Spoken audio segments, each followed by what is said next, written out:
میکنه حضرت مولوی را قصه میکنه میگه آنیا که قچ داشت از پس میکشید دست قچ را برد و حبلش را برید یک آدم یک قشقور داشته است قشقور را که بازار فروختنی آورده است آدم دیهاتی بیچاره ساده در همون بین ازدحام یک دزد کثافت بند میبره و قشقور را میگیره میره این خبر نداره یا بند خوری را کشه کرده اومده است چون که آگاه شد دوان شد چپ راست تا ببیند کانقچی برده کجاست یا وقت نگاه کرد که بند کشول به زمین بیچاره دیگه چپ راست تازان دویده است که قشقور کجا شده باشه کی برده باشش بر سری چاه بدید اون دزد را اون هم دیدن که آدمی سوده لوحه کرد و آدمی سوده را که یفتن خونه سوخته و بعد دیگه فند فری پیادن میگیرن بر سری چاه بدید اون دزد را که فغان میکرد ایوا ویلتو خودش بیچاره گوسفند چگون کرده است گفته است این کثافت همین دزد در سری چاه گریه و ناله داره وای داد خونم سوخت آدمی ساده با هم دل صاف نمیشود گفت نالان از چی ای استاد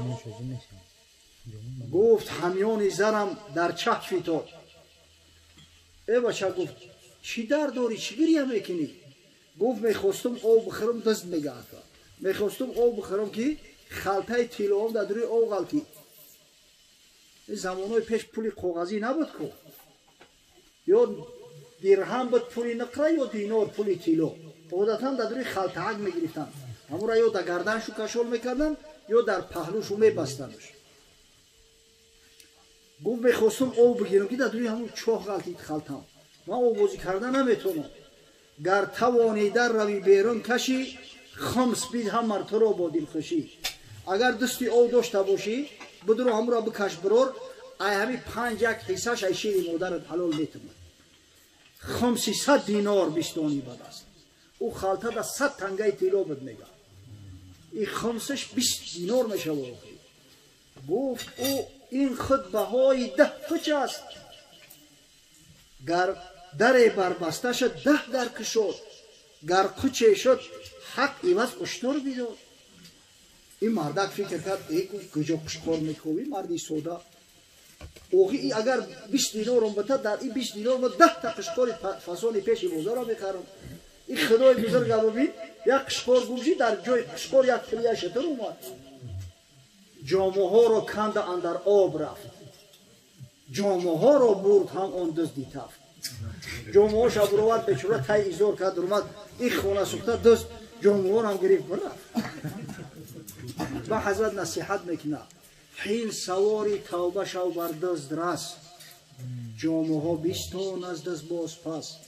این مسلمان میگه من قصه ایت را کرده استم او خونه سوخته دزد شیطان های طاعت عبادات تبورد است شرم حیا تبورد دیگر هیچی نمونده است آخی اگه همی توبه مونده است همی اسبی مستی توبه ان همی اسب سوارش قمچین کنه دزد بقم جامعات ها بگی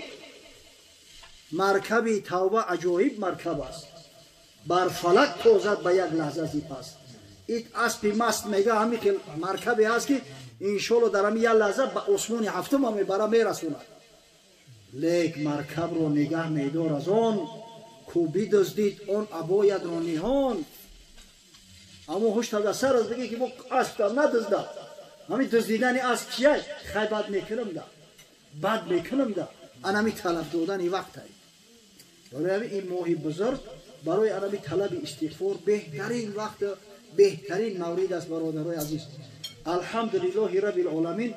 اکثر مردم در همین ماه شریف رمضان میبینی که اهل مسجد میشوند نمازخوان میشوند این قدر نمازخوانی که در بامداد در همین رمضان هست در غیر رمضان قرانه نمیاد چی بس آدمایی هستن که تا رمضان دیگه بعد مسجد با بدرود میگن خیر معذور میکنن برای اقلا در این ماه شریف رمضان از فرصت استفاده بودن نکنه این رحمت پروردگاره این کاری هست که خدا از تو خوشنود میشود خداوند عبادات قبول میکنه در این رحمت مغفرت برود باز میکنه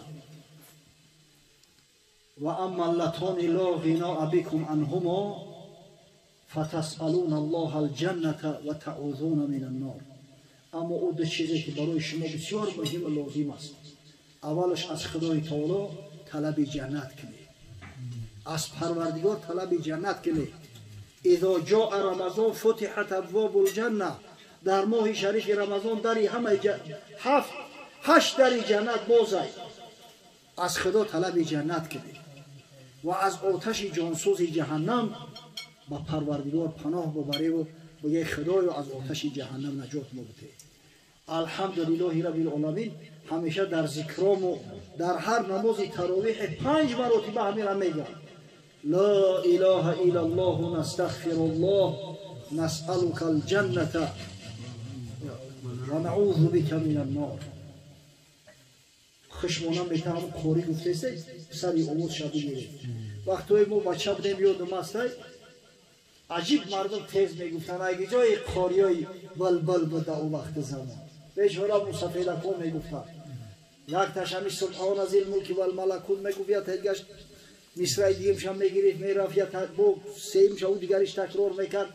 اما در همین لا اله الا الله نستغفر الله تمام مسجد به یک آواز میگفتن. باور میکنه که مسجد میجنبید. او وقت که مسجد هم کم بود خانه ها میخوندن مهمون خانه ها به خدا صدا میداد، صداش همه میشنیدن. خشمونه میتا اقلا در همون لا اله الا الله نستغفر الله همراه قاری سری آواز شد میگیرید. حالا که همه برای ما را بسیار لازم و مهم است از آتش جانسوز جهنم پناه بردن، از پروردگاری بزرگ طلب جنت کردن. خداوند طاعت و عبادات ما در این ماه بزرگ قبول کنه. پروردگار زبانمون با گفتن کلمه شهادت عادت بکنونه که بعد رمضان هم دیگه کلمه طیبه و کلمه شهادت از زبان مکنده نشود. پروردگار بزرگ غیرت همت ما بده که هرچی بیشتر و زیادتر از خدای بزرگ طلب استغفار کنید. این گناهامو که از موی سر بیشتر و زیادتر است تو شرافتی طلب استغفار در این ماه آمرزیده شود. پروردگار و غیرت همت ما بده که همیشه هم شب و هم روز و همیشگی از تو طلب جنت داشته باشیم، از آتش جهنم به تو پناه ببریم. خداوند و خیرات احسانات حاجی یوسف به درگاه بی‌نیاز قبول فرماید. در نامه اعمالش سبز بگردان. روح پدر مرحوم شد در عالم برزخ از اعمال نیک فرزندان شاد و مسرور گردان. پروردگار را با ما زنده ها را حیات اسلامی و مرگ اسلامی و محشور گشتن فرد و روز قیامت زیر لوای محمدی صلی الله علیه و سلم نصیب و روزی گردان. آمین یا رب العالمین.